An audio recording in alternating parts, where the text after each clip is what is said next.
The great American inventor Alexander Graham Bell, who said that before anything else, preparation is the key to success. It appears that supporters of the national leader of the All Progressive Congress, APC, Asiwaju Bola Ahmed Tinubu, are taking this to heart and acting on it.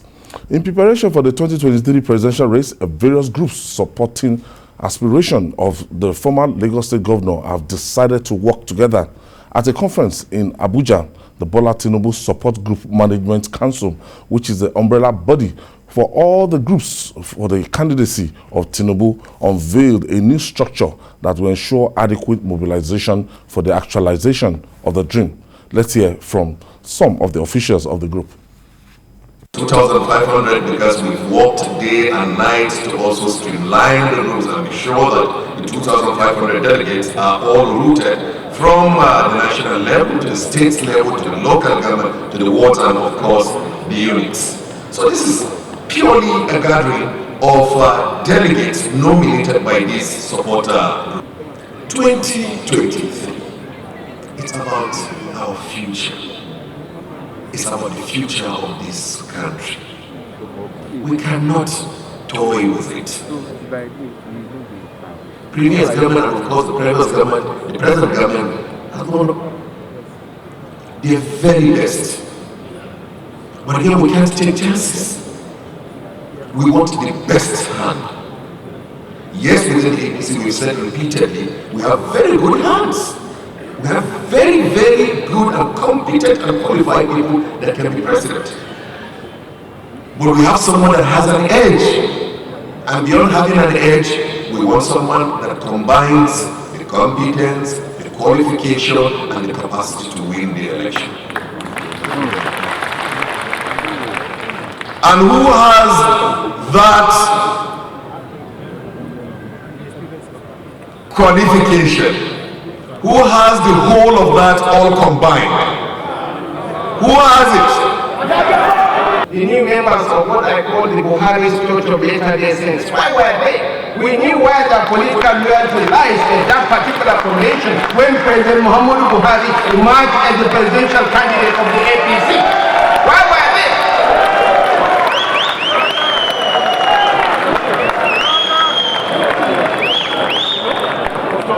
And some people say anything goes in politics. Distinguished ladies and gentlemen, not everything goes in politics. We should have minimum thresholds, which we won't operate.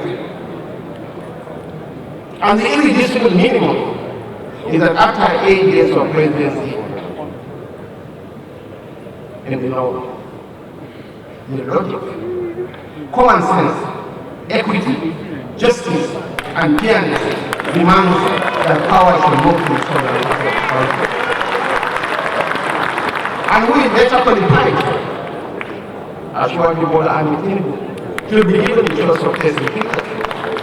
More than any other person, he has sacrificed more for this democracy, for the APC, and for the continuity of the Buhari legacy, for the consolidation of the Buhari legacy. He is an essential part of that equation. The mark of true leadership isn't the ability to lead a backward segment. It's the mental effort to think rationally of solution design to redeem one's people and territorial jurisdiction. This was why leaders like Franklin Delano Roosevelt, the 32nd President of the United States, took out. Roosevelt took power in a country wrecked by the Great Depression of the 1930s and guided its economy through the Second World War. And the quality of his thoughts and ideas made the United States a superpower under his watch. And to all our distinguished members, Speaker of the Condolence House of Assembly, former Speaker of the House of Assembly, and all my leaders from the National Assembly. Not to forget about our professors, the man who delivered the wonderful speech, a lecture that we all have to go home with and continue to think about it. To all of us, gentlemen of the press, thank you for making today very, very possible.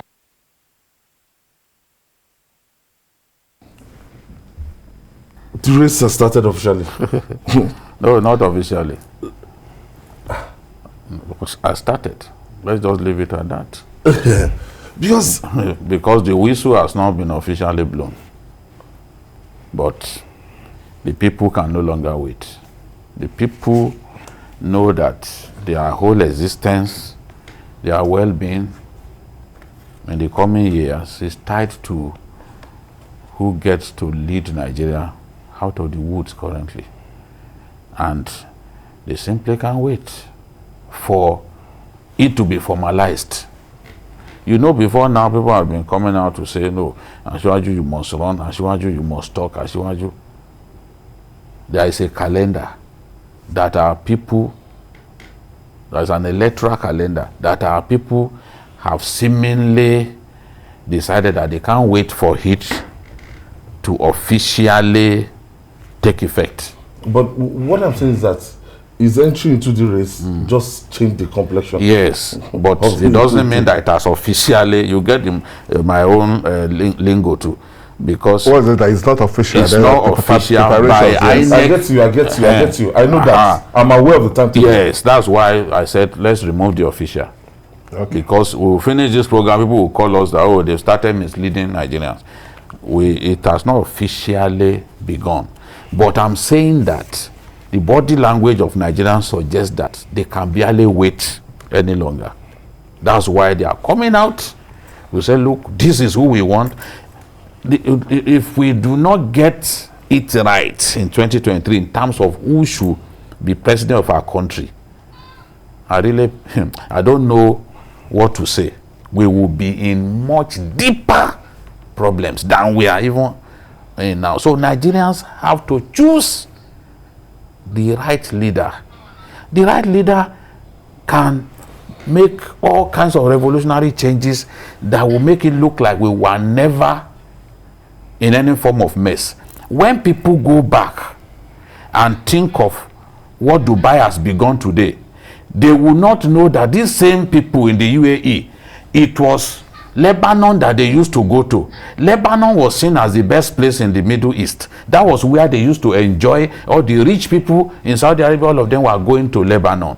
And the UAE people told themselves that if we make our own country beautiful, we don't need to go and waste money in another person's country.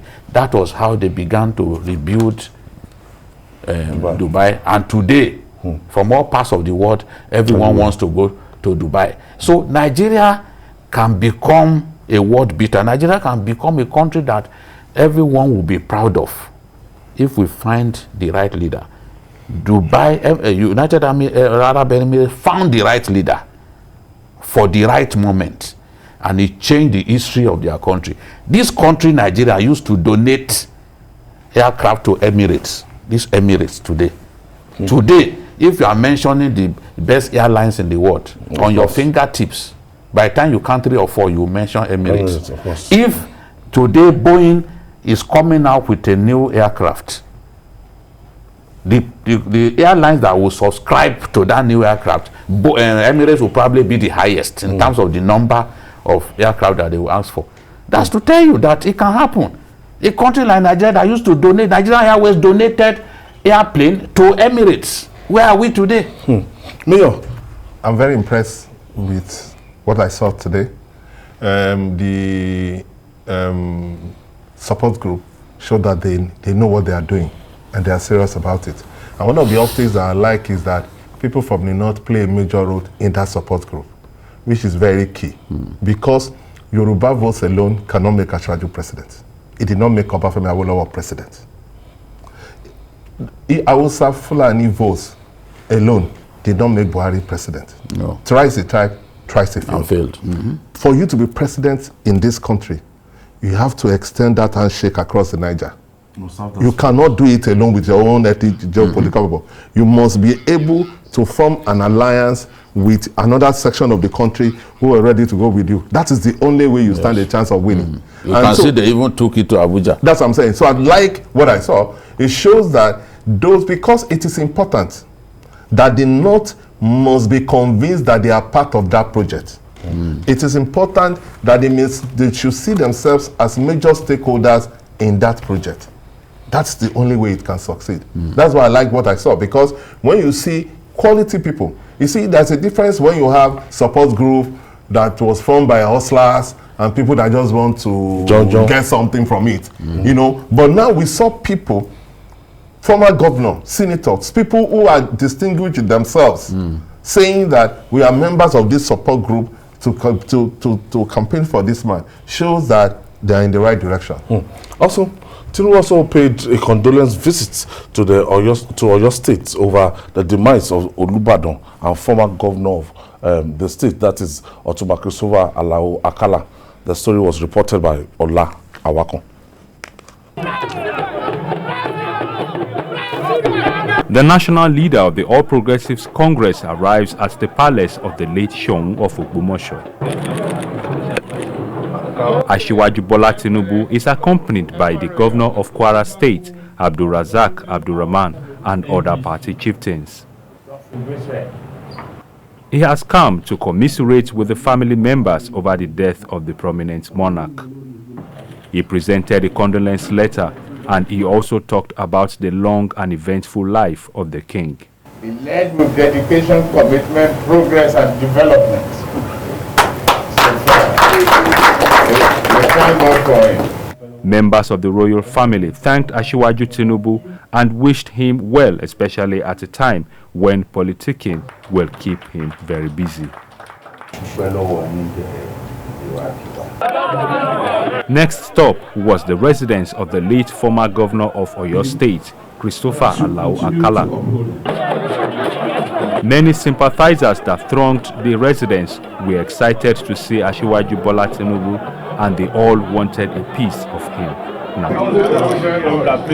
But the business of the day was to sympathize with the grieving family of a man Asiwaju described as a man of the people, a political leader of repute, a bridge builder, and a peacemaker.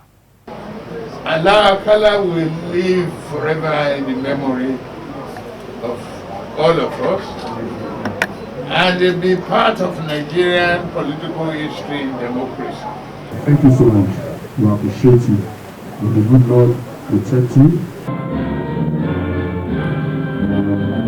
The APC chieftain was also at the government house to commiserate with the government and good people of Oyo State. He was welcomed by Governor Seyi Makinde, who thanked him for the visit and his condolence to the family of Alao Akala and Seun of Ogbomoso. He also commended what he calls Asiwaju Tinubu's politics without bitterness. Amen. The APC stalwart also paid condolence visits to the family of the late Olubadan. A very great man, hardworking, industrious, very loyal, very honest, and forthright. The visit ended at the residence of Senator Rashidi Ladoja, a former governor of Oyo State and prominent politician in the state. Senator Ladoja openly declared his support for Asiwaju Tinubu's presidential aspiration. I want you to support my aspiration to the President of Federal Republic of Nigeria. This presidency must come to the agenda. So, you don't need to beg me for that one. Chants of support for Asiwaju Tinubu's presidential ambition filled the air as he moved around the state on condolence visits and political consultations. Clearly, he has a strong support and followership in Oyo State, as he hopes all of these will translate to vote both within the APC and the 2023 presidential election. Ola Awakon, TVC News, Oyo State. Definitely, it's not going to be Asiwaju Bola Ahmed Tinubu alone that is going to be in that race. Within the All Progressive Congress, there are some people that are just warming up now. Yes. And we can't wait for the race to start so that we know the number of people that will come out within that party. We know the contenders and the pretenders. Time will sort out the contenders from the pretenders, because this is a potentially combustible race. Asiwaju has lighted a quick match ahead of others. He has made himself the issue in Nigerian politics. As I said last week, IBB described Awolowo as the issue in Nigerian politics. Asiwaju has turned himself to the issue in Nigerian politics. He has created a conversation around himself that no one can ignore. And the way he's doing it is strategic. Even without opening his mouth, some of his actions send the right signals.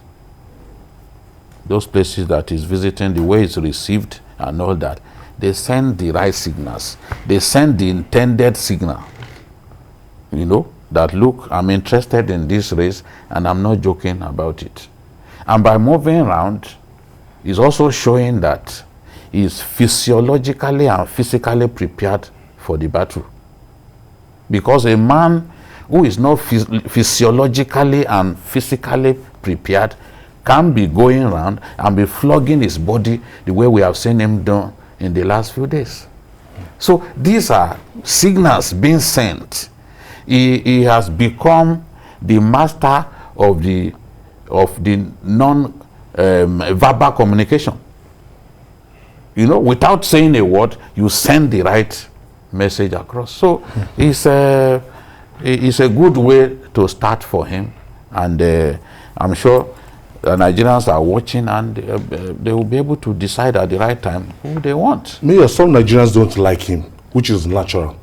Don't like him in the sense that some believe that, oh, whatever affliction they are going through right now with this administration, that Bola Tinubu brought Muhammadu Buhari. That's with all respect, that's crap talk.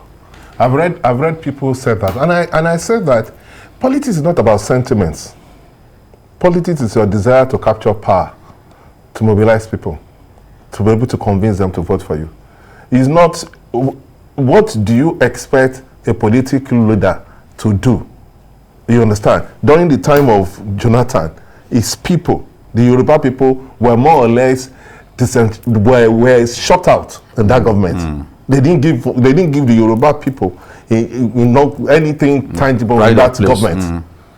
Then the leader now felt that, look, for us to be able to capture power in the center, we need to form an alliance. And his party and CPC formed an alliance. And they won the election and they formed government. How did that translate that is responsible for whatever they don't like about? This is Muhammadu Buhari's government. It has nothing to do with members of the party that brought him to power. It has nothing to do with it. But you see, Surely have supported the opposition. That's what I'm saying. A lot of people put sentiments in. He did what he's supposed to do as a politician that was desirous. As a party man. Yes, as a party man that was desirous of winning an election in the center. And they form an alliance. 2 parties form, 3 parties. They found there are other parties that form an alliance. So that you cannot accuse him of doing that. But what I'm impressed with the way he's going about it. And people should know, you see, because tomorrow, when things happen, people will say, oh, some people are favored or this and all that. It's putting in so much effort to convince people to see why the need for his candidacy is the best for the party.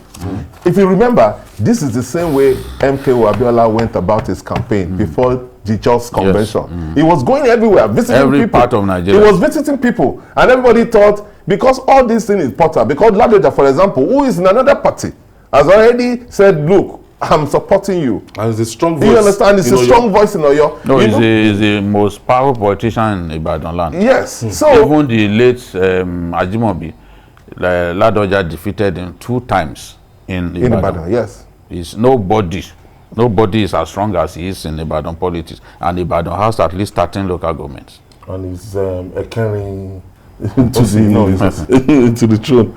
So